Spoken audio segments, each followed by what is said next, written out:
Today's devotion is titled King David or King Solomon, Which Are You? And we are on day 201 and we're on July the 20th. And I've got to pause here and just mention yesterday's podcast. I truly hope that you enjoyed that.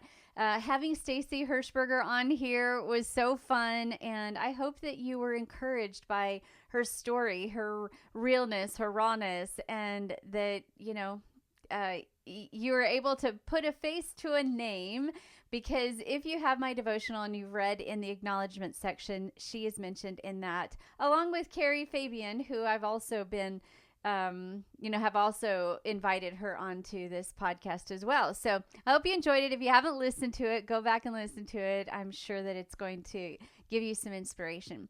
All right, so today's morning rinse is 1 Kings 7 through 10. So go ahead and read that if you haven't. And the featured verse is 1 Kings 8:19. Nevertheless, you shall not build the house, but your son who will be born to you, he will build the house for my name. Have you ever had this strong, burning desire inside of you to do something great? I think we all have, this urge inside of us that, we want to do more, or I hope that we have this. But this burning desire inside of us can be so big. So have you ever had it to where the idea of this vision inside of you was just so strong that it kept you up at night, lying in bed for hours on end, planning with your mind's eye, envisioning it accomplished, and even sharing it with close friends about the idea? I mean, that whole scenario, all of those different pieces to, a daily life can actually become the norm when this strong urge inside of us, continues to grow. And I believe that this desire of building the temple burned like that inside of King David. It was so strong. I think that this scenario may have been what he experienced, laying in bed at night and telling friends and just envisioning what he could do and his purpose for, building the temple. However, due to all of the wars that David had been a part of and, going on during that time, God told him that he would not be the one to build this massive temple, but instead his son Solomon would be the one to bring it to life. Even though he was not part of the actual construction of the temple years later, I believe that he was instrumental in laying the foundation for it coming to life. I mean, this foundation was not the concrete structure of the building, but the actual foundation of the vision. I can only imagine the many conversations that Solomon and his father had while sitting around the dinner table or walking around the palace, envisioning where it would be. I mean, I can envision and imagine the excitement that, was spewing out in those conversations as ideas were shared, plans were exchanged, and maybe even names of people who could be pivotal in helping make it happen, were listed. I don't know whether true or not. I am convinced Solomon had his father's help in laying the foundation for when the time was right to begin construction. The role of a visionary foundation layer is extremely vital to help build the momentum needed for completion. And then the person who takes on someone else's vision and adopts it as their own is equally important. So both of them had extreme amounts of importance in the whole entire building of it. And there's two totally different roles here with the same vision. One of them had the original vision, but was not able to actually bring it to fruition. And the other one caught the baton and carried out the vision to its fullness, when the originator couldn't make that happen. These are two different roles with the same vision. And the question that I have for you is, where do you fit in? Do you have something that's inside your heart that may not actually come to fruition in your lifetime, but you actually are laying the foundation for maybe a future generation? Or do you have the opportunity to take on someone else's vision and run with it? I mean, has someone ever told you about a vision that they want completed and, it didn't get finished?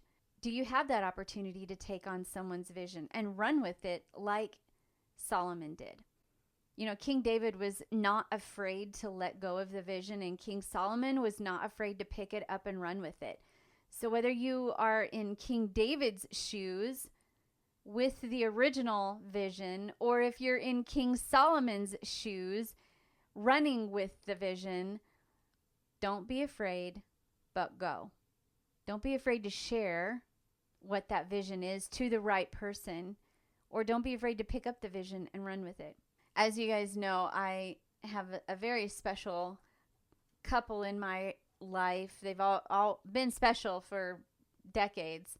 It's Gary and Vicki Sperling. And Gary had a vision to write a book, and he has since passed. And I hope that, Vicki, if you are listening to this, that you would be encouraged, just like King Solomon did. He took that vision and he ran with it. So I have people like that in my life who, one person has started something and the next person has taken it on and ran with it and finished it and completed it. So you never know how this podcast can encourage you to not be afraid, but to go. So today's challenge to dig deeper is to ask yourself the question, are you a King David with a vision, or are you a King Solomon taking someone else's vision or expanding on someone else's vision, and now it's a part of your heart too? And seek God today for answers of what role you play in bringing something to life for his kingdom.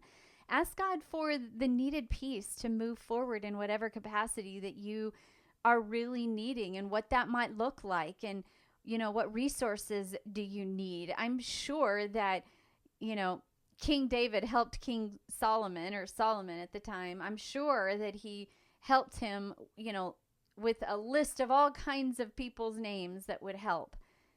And so don't be afraid to start the process. And don't be afraid to share the process within your vision, because you never know what kind of role someone will play in bringing that to life, and you never know how they might be able to help you. So when you are finished with, just seeking God about this, and if something comes to your mind right now and in your heart, and you just know without a shadow of a doubt that that's the thing you're supposed to move towards, then write it down. Pull out your journal and write it down. What did God speak to you today about visions for your life, or carrying on someone else's vision that kind of got transferred to you, whether that be of natural, circumstances, or whether that was God making that happen? I don't know. So I don't know who I'm speaking with today, but ask yourself, are you a King David or a King Solomon? Which one are you? And ask God to help you with the courage and the boldness and the perseverance to see it through. And write it down today. And you never know, when you pull out your journal next year, you might be able to fill in some blanks and write about, some of the things that you accomplished this year. And, I look forward to hearing some of it. So ask yourself that question. Are you a King David or a King Solomon? And what is that vision about? And ask God to help you make it happen, and to bring the resources to you. And until tomorrow, keep rinsing, reflecting, and repeating. God bless you.